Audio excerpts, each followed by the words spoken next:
All right, we all like to think of our home as our castle. It's a place where we feel safe and secure from the outside world. But if someone enters our home without permission, did you know there's very little we can do without breaking the law? Now, this issue came up recently here in Queensland when a home was broken into. Have a look at this story from 7 News for a bit of background. When armed intruders smashed their way into Christie's home and put a knife to her throat. I just was thinking, like, okay, you have to do whatever you have to do to stop them from getting to your kids. Forced to hand over the keys to her brand new car and with it a sense of safety. I'm just quite jumpy at a lot of sounds and I haven't been able to sleep. I just do not feel safe at all. That person might not have had a knife in their hands once she had one in their hands. Katter's Australia Party is using the crime to reiterate its call for castle law, allowing residents to defend their homes, even with lethal force, without facing charges. If you're forced to defend yourself and you use a weapon to do that, you would be protected by this law. Despite calls for the government to include castle law in the next Making Queensland Safer laws, the LNP says it's not on the table. Castle law is not our focus right now. Our focus is on stopping people getting into homes in the first place. You know, I've never understood this idea that someone can break into your house and you don't have the right to stop them, essentially. Because the moment you cause them harm, you'll be arrested.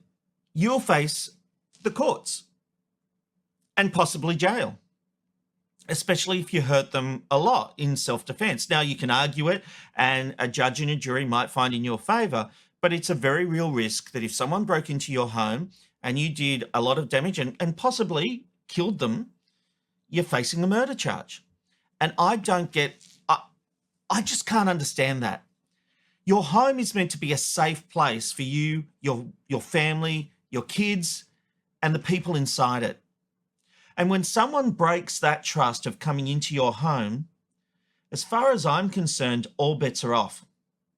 And people say, well, people could just go around murdering people in their homes. Yep.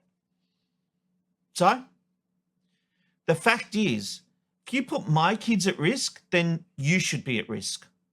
If someone comes into my home and terrorizes my family, I don't know how together I could keep it. And it may end up with me on the receiving end. I understand that by not complying. Maybe I would in the moment. Maybe I'd make a judgment call. But I will stand up and defend anyone who takes the law into their own home, into their own hands, defending their house and their family. I'm all in favour of this castle law, and I don't know why the LNP up here in Queensland are not looking into it. They keep saying, oh, we're focused on stopping crime. Well, last year in Queensland, there were almost 48,000 instances of unlawful entry. Now, I know the LNP has got a big focus on youth crime and you know, adult time for adult crime, and I'm very big on that as well.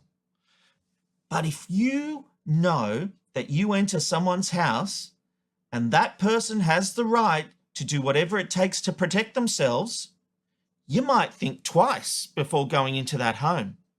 You might think twice about putting your life at risk. Thankfully, in Australia, we're not a gun country. This isn't the States where everyone's got a gun and it's going to become a shootout. But I do feel like these people that invade, home invasion they call it, and when someone invades, aren't you allowed to defend yourself? That's what I reckon we should be able to do.